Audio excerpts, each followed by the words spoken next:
கணவன் இருந்தும் விதவைகளாக வாழும் பெண்கள். நமது நாட்டில் ஒரு பெண் ஒருவனை திருமணம் செய்து புகுந்த வீட்டிற்கு வருகிறாளென்றால் அந்தப் பெண் மட்டும் அவனுக்கு அடிமையல்ல. அந்தப் பெண்ணின் வீட்டார்கள் அத்தனை பேர்களும் கணவனுக்கும் அவனது வீட்டாருக்கும் அடிமையாய்ப் போய்விடுகிறார்கள்.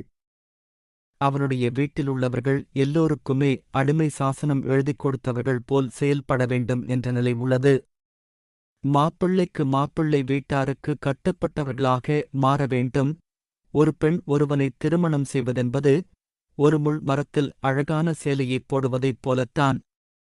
ஏதாவது பிரச்சனை ஏற்பட்டு பெண் வீட்டுக்காரர்கள் மாப்பிள்ளை வீட்டுக்காரர்களைப் பற்றி சொல்லும்போது என்ன செய்வது? விடுங்க, நாம பெண்ணு வீட்டுக்காரங்க, கொஞ்சம் விட்டுக் கொடுத்துத்தான் போக வேண்டும். முள்ளில் சேலையைப் போட்டாச்சு, என்ன செய்தது? பார்த்துத்தான் எடுக்கணும் என்று சலிப்புடன் கூறுவர். மனைவி என்பவள் கணவனுக்கு அடிமையாகி விடுகிறாள் என்பதற்கு அடையாளம்தான் அவளுக்கு அவன் கட்டுகிற தாலி அல்லது கருக மணி அல்லது மோதிரம் டோட். அவளது குடும்பமே கணவனுக்கு அடிமை என்பதற்கு அடையாள முத்திரையாக திருமண நாளன்று பெண்ணுடைய சகோதரன் மாப்பிள்ளையின் கால்களை ஒரு செம்புத் தண்ணீரால் குனிந்து கழுவி விடுவான். குனிந்து கழுவிக்கொண்டு அடிமைப்பட்டிருக்கும் அந்தப் பெண்ணின் சகோதரனிடம், நீ மட்டுமல்ல, உன் குடும்பத்தினர் எல்லோருமே இனி எனக்கு அடிமைதான். அதற்கு ஒப்புதல் முத்திரைதான் இந்த தங்க மோதிரம் என்று மாப்பிள்ளை போடுவார். இந்த அடிமைத்தனத்தை முக மலர்ச்சியுடன் ஏற்று அந்தப் பெண் வீட்டார்கள் மாப்பிள்ளையை வரவேற்று உள்ளே கூட்டிச் செல்வார்கள். அந்த வட்டாரத்துக்காரர்களும் ஊர் பெரியவர்களும் மாப்பிள்ளையுடன் சென்று அந்த அடிமைத்தனத்திற்கு அங்கீகாரம் தந்து விடுகிறார்கள். இதுதான் அந்த நிகழ்ச்சியின் தத்துவம். ஒரு பிரச்சனை என்றால் மாமியார் மட்டுமல்ல, வீட்டிலுள்ள பெருசுகள் முதல் சிறுசுகள் வரை, குஞ்சிலிருந்து குருணா வரை அவளுக்கு எதிராக ஒன்று திரண்டு விடுவார்கள். இவள் ஏற்றுக்கொண்ட மாப்பிள்ளையும் ஒரு மாதிரியாக அமைந்துவிட்டால் நரகம்தான். ஒன்று அப்பெண் தானாகவே தற்கொலை செய்து கொள்வாள், அல்லது அவர்களை கொன்று விடுவார்கள். இப்படித்தான் பல ஊர்களில் நடக்கிறது. இப்படி நடப்பது கொஞ்சமென்றால் இது போன்ற பிரச்சனையை தாங்க முடியாமல் அந்தப் பெண்ணே தாய் வீட்டிற்கு வந்துவிடும். அல்லது அந்த குடும்பத்தினரோ அல்லது கணவனோ அவளை தாய் வீட்டிற்கு அனுப்பிவிடுவார்கள். இப்படிப்பட்ட பஞ்சாயத்துகள்தான் இப்போது அதிகம் நடக்கிறது. இப்படி எத்தனை பெண்கள் தங்களுடைய தாய் வீட்டில் குழந்தைகளோடு சிரமப்பட்டு கண்ணீரும் கம்பலையுமாக கணவர்கள் இருந்தும் விதவைகளாக காலம் தள்ளிக் கொண்டிருக்கிறார்கள். இவ்வாறு மனைவியை துன்புறுத்தி அவளுக்குச் செய்ய வேண்டிய கடமைகளை முறையாக நிறைவேற்றாமல் இருப்பது எத்தனையோ கண்வன்மார்கள் தன்னை நம்பி வந்த பெண்ணை அனுபவித்துவிட்டு அவளுடைய கையில் ஒரு குழந்தையை கொடுத்து விடுவதுடன் அவளிடம் சண்டையிட்டு அவளை அவளுடைய தாய் வீட்டிற்கு அனுப்பிவிடுகிறார்கள். இதன் பின்பு அவர்கள் அப்பெண்ணுடைய நிலையையும் அக்குழந்தையின் நிலையையும் எண்ணிப் பார்ப்பதில்லை.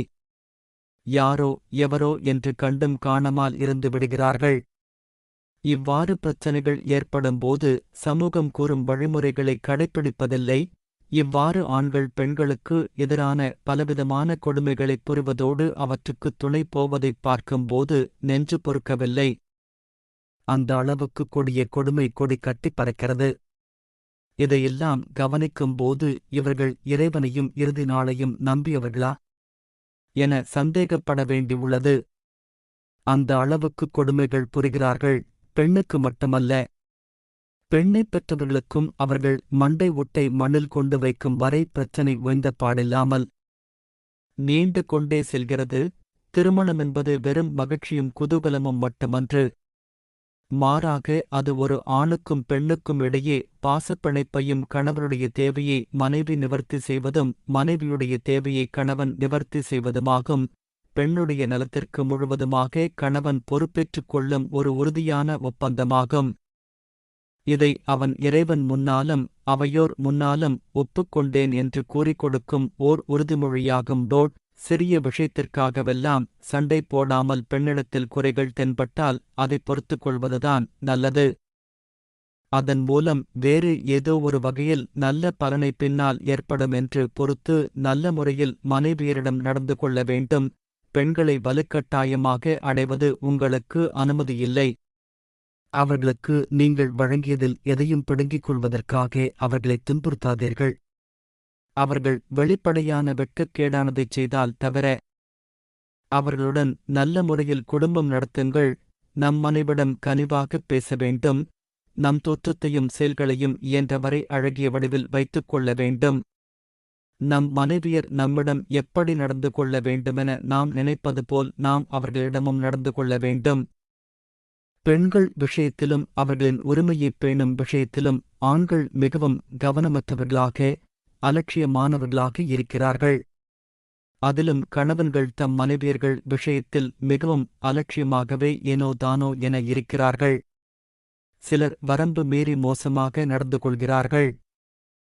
மனைவியிடம் சிறந்தவரே மனிதரில் சிறந்தவர். பொதுவாக கணவன்மார்கள் தம் மனைவியிடம் காட்ட வேண்டிய மென்மையையும் பாசத்தையும் அவளிடம் காட்டாமல் பிறரிடம் காட்டுகிறார்கள்.